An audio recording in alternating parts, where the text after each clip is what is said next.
Hi, welcome to another video brought to you by Autowave.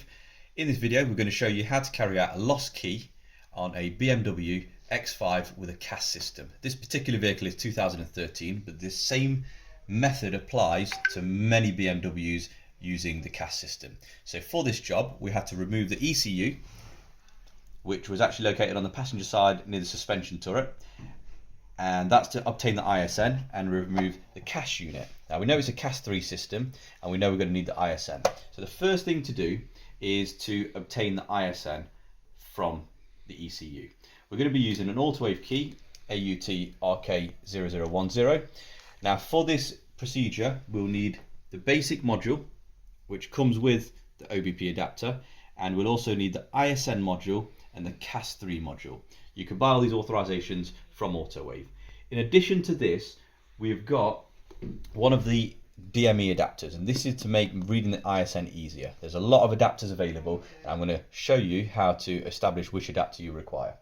So first of all, we're going to identify which ECU we have. So I'm going to hit BMW, DME ISN. So we're going to do bench mode read and write, because that's what we need to do. We need to do it on the bench and we're reading the ISN. We know it's an E-Series vehicle, so I hit E-Series. Now I did a parts check on the registration, and this is available again via Autowave, or you can go onto a multitude of other websites to find out the engine code. This had an engine code of N47, and as you can see you got 4 types of ECU that it could be. So I'm going to start at the top by hitting help to try and identify the type of ECU. So if I hit help, that ECU doesn't look the same as this ECU here. So that's not the right ECU. I'll hit back and I'll go to the second ECU. That does look the same. Obviously that one on the photo is a little bit worse for wear. So just to see if it is the same, I'm going to just go on to the picture where it shows me the pins. And as you can see, it turned it around. You got the fins at the top and you got the fins here. And if we look at the actual layout of the board, of the plugs, it looks the same to me. So I'm quite confident that this is the ECU. It also tells me how to connect. So what I'll require is a ribbon cable, the X2 adapter, the OBP adapter, and the actual host. Now something very important here is where the adapter goes. Now on most scenarios you'll only be able to plug it in one way, but it's very important to take note of where it goes in. So I'm going to turn the ECU over like it's in the photo.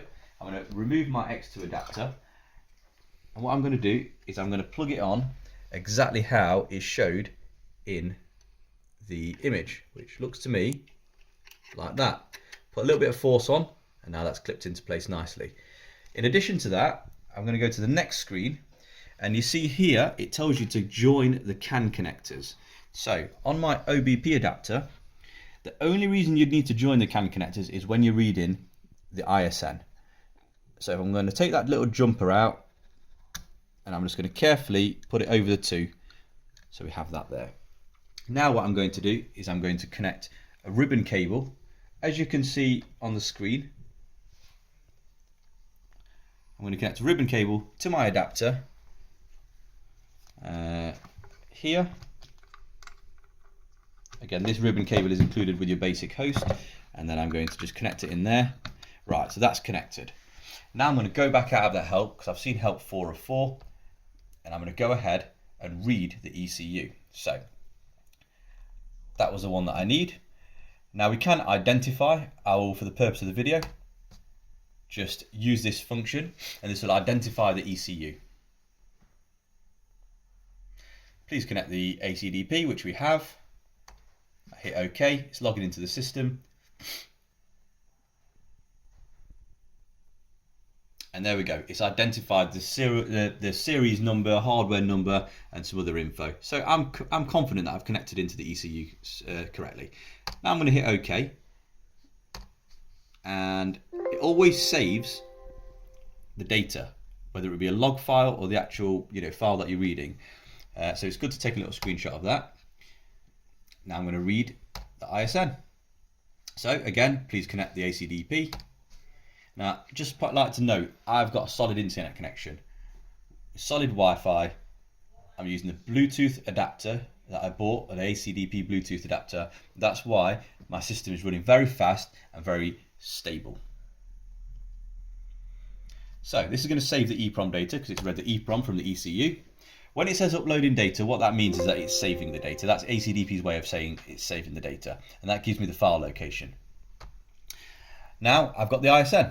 So that's the ISN that I will require for when I actually do the lost key job. So what I'm going to do, even though it's already saved, I'm just going to add it to a little notepad. So I'm going to open up a notepad. I'm going to copy that, Control and C, and just put it onto a little notepad file. So I've got that for safekeeping. So if I wanted to, I could change the ISN and write it. That would be for other tasks, and it's not relevant for today, but it just goes to show the software can do that. So I'll quit out of that, reading ISN data finished, and now this is just saving a log file. So that's safely done. We've only read the ECU. So now we can disconnect the adapter out of the ECU. Take my ribbon cable off. And what I'll do now, which is a good habit to get into, is put my connector back to not connected. Because in that way, most of the other tasks won't require that to be for the jumper to be connected on the CAN side. So now using the software again, I'm going to go back. You heard that bleep, it's because it's just disconnected from the ACDP whilst I'm going back into the menu. Right, so now I'm going to go to CAS 1 to 4 because I know there's a CAS 3 system. Hit OK. It's a CAS 3. You can do OBD mode or ICP. We're doing it in the ICP mode, which is on the bench. Now we have to select which mask it is. If I look carefully on the ECU, you can actually see that written on here is the mask ID.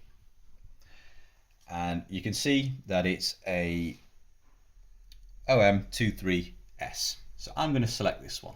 But before I select it, I'm just going to hit my help. So on help, it actually tells you where to look for the mask ID. And there you go. This is the one I've got, OM23S. So I'm confident I've got the right one. I'm going to hit OK. The task we're carrying out today is IMO. Again, it's always good to just hit the help. So it tells you the location of the CAS. It's not always relevant for all vehicles, but it's good to know. I'll then look at the parts that's required, which is the little screw-on adapters, the cable, the BDM adapter, the OBP ICP adapter, the CAS board, the actual CAS, and the host. Now, some people might have this one. Some people will have it in the form of a black box like this one, which you will see. This is the later version, which you'll see on the photo shortly. So now if we look at the image of how to connect, what we have to do is we have to put 2 screws in. So if we look at these 2 holes, we'll put 2 screws in there, two of the little screws, and then we will connect. We've got the different points, and then we'll connect our adapter over the top. This is the points that it will connect to. And it shows you a little bird's eye view, and that's how it will end up. So I'm going to go ahead and just quickly do that now. Right, so that's down. I'm now going to go ahead and connect this. I'm going to take the ECU out of the way. I'm going to connect this with the, I've got a spare cable, with the BDM connector, which is shown in the image. I'm then going to connect this over the top onto here. Pins line up nicely, and there we go. So now let's see if we've got a good connection. So I'm going to go back just to see what the other screens of the help section say. I've actually got a video, but you don't need to watch that because you're watching mine. Right, so we hit IMO. Step 1 is to read the CAS data. So we're going to hit OK. Loading the application. Please follow the wiring diagram, which we have done. And now it's detecting the pins. And as you'll see, there's a green LED that's just lit up on the board, as you can see, so there's some action. Let's see if it's detected the pins okay. This is very important at this stage that you get the pins right. As you can see, we've got a poor contact on 2. So we've got a poor contact on res, we've got a poor contact on ETX. So I'm just going to have a little look at the top, and I can see ETX is here. And if I just carefully look at the board, I can see where it's not perfect. So, using a small device, I'm going to carefully just pop it into place. So that, I've heard that's just gone into place. And then I've also got a bad connection on RES. And RES is this pin here. So again, I'll just try and pop that one into place, looking very carefully, just to see why it is not. You have to be very careful with the pins. And again, this is a live scenario. This is what you'll be coming across when you're actually doing the job. So, I'm going to recheck. Let's see how we get on.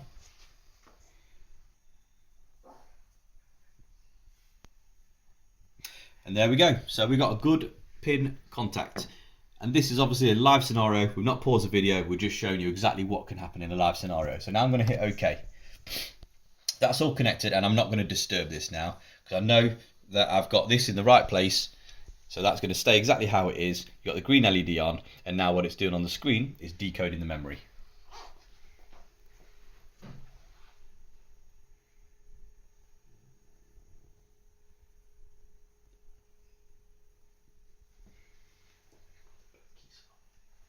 Which slot I put in on there, it's fine, wherever.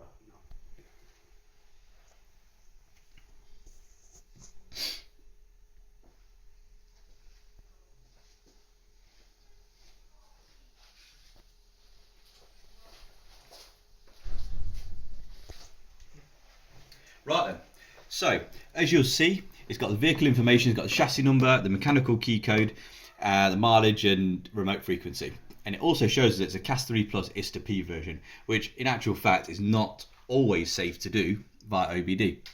So what I'm also going to do is I'm going to make a note of the key number, because I could put this into my electronic machine and cut my key. So it actually saves me having to try and decode and pick the lock. Obviously the vehicle would already be open, otherwise I wouldn't have got the CAS out, but at least cutting a key is easy to code. So I'm just going to copy that to my notepad file.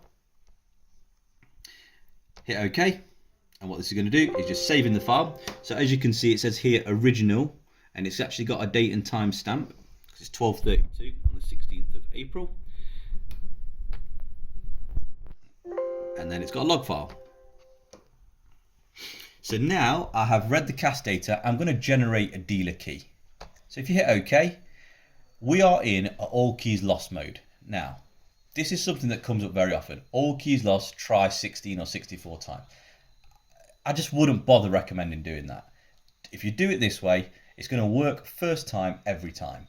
So we're going to hit ISN mode, because this way, the bottom way, you wouldn't be removing the ECU. But I'll be honest with you, we get customers ringing us every single day saying, I've tried this, I've tried that. And we always point back to read the ISN, and then you'll do the job. So connect the ACDP and the BAV adapter according to the diagram. So what we have to do, you could have looked at the help section, but I'm just going to take this off and connect the BAV key adapter. So this is essentially our coil, and insert a blank key. So just going to insert a blank key, put it in there like that. Now we'll see, because there's various ways, whether you want to put it in like that, like that, like that. Let's see if it senses it this way. It says reading the key info. This key obviously was bought from Autowave. There's a part number AUT RK0010. Right, so it's a blank key, it's got the key ID. We're going to hit OK. We're going to open the file, as you can see on a window. We're just going to open this file that we've just made. So I'm going to hit open, and there we go. It's got the vehicle information again. So that's one of the files that came up in the little screenshot of the actual reading of the CAS. Hit OK. Right, we select a key slot. I'm going to select it as key slot 3. You can hit the information button, and obviously it's got some other information if it's an unused, etc, etc. In this instance we don't need that. So I'm going to hit key 3, and I'm going to hit OK. So is the current key a keyless go? Only 2 keyless goes are allowed. Please disable or delete the lost keyless go. In this instance, again, it's not a keyless go, so it's just a normal remote key. So I hit remote key. Again, it says the key, oh right, so it says the keyless go must select the key number 1 to 3, reselect the key number. Because it's not a keyless go, it's actually prompting me not to use 1 to 3, so that's fine. Again, remote key. Please confirm that the key is put in the adapter, which it still is, as you can see on there. Now it's saying, please input the ISN. So I'm going to go back to my notepad, just quickly copy this, Control and C, go back to input ISN and paste it in, and we hit OK. Now it's generating the dealer key.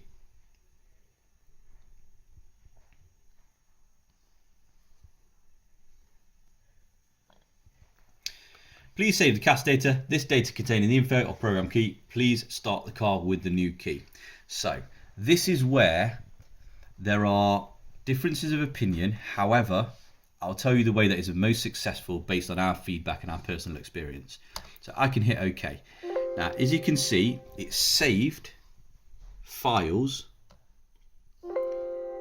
It's got log files, etc., etc. Right, so now what we're going to do, we're going to go back and we are going to write the CAS data. And the reason we're going to do that is with a CAS 3 Plus ISTAP, if you don't write the CAS data back, it won't always start the car. You might have 50 cars that it works with, but we have had a multitude of cars that it doesn't.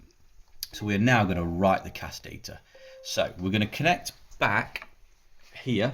So when I say writing the CAS data, what we're doing is the file that's just been produced, which has wrote this key into the file, we're going to write that back to the CAS unit.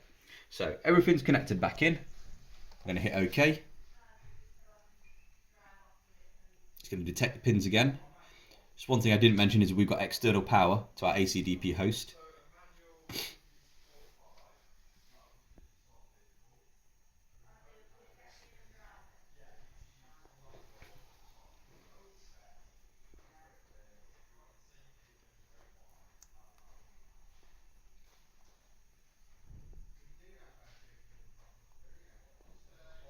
And there we go, good contact, which we expect because we've not moved it since we did the original one. Right, so now, as you can see, we've got this latest file, which has actually got ISN in the title at 1235. I'm going to open that file because that's our latest one. So now it's obviously decoding the about to write the file back. It's just decoding the CAS, and it's going to do it all in one hit.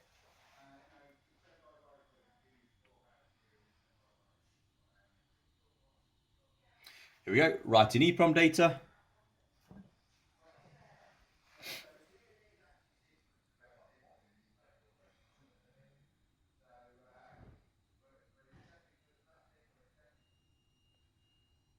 Write data succeeded. So now we've written that, it's made another log file, and the job is done. So now this key will be ready to start the vehicle, and there's no reason why it wouldn't. So I'm going to carefully take my adapter off, put it back together, go back to the vehicle and put this in. But just before we do that, we might as well cut the key. So I'll put this back together and let's go ahead and cut the key. So using the CGDI Godzilla, which is a really good machine, we're going to cut the key to code. So we're going to select on the top the all key loss function. We're going to hit BMW. Now you can see there's a little tip photo there. So you may recall the key number we got was HA00014001. Now on the image you can see it ignores the first 3 zeros and it wants the next 4 digits, which in this instance is 1400. So I'm going to type in 1400. Escape to get rid of that, and let's inquire to see if it's got the key number within the database. Right, so it comes up with the HU92, which is correct. I know that that's correct, and there we go. So it's got the bittings of what is stored in the CAS unit. So now it tells us to put the T2 fixture, C side, and where to align the head. So if you look on our T2 fixture, obviously it's been used as A. I'm going to go from B and then to C, and as you can see, it needs to be aligned just on here onto the line there. Very important to have it clean. And we're going to hit cutting. We go with the preset settings of the depth and the offset, and there we go. So that should start cutting now.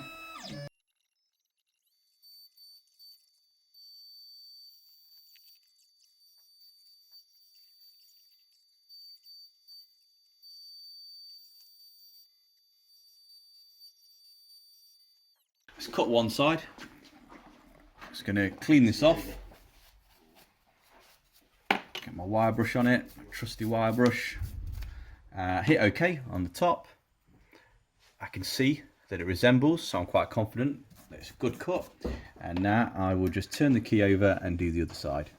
Tidy it up nicely. Brush, and I will hit cutting. Default settings once again, and hit continue.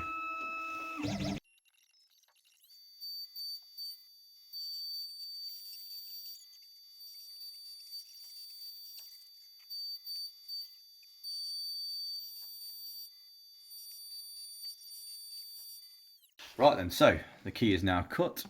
Again, I'm going to give it a little brush, the wire brush and the actual other brush. Hit OK on the screen.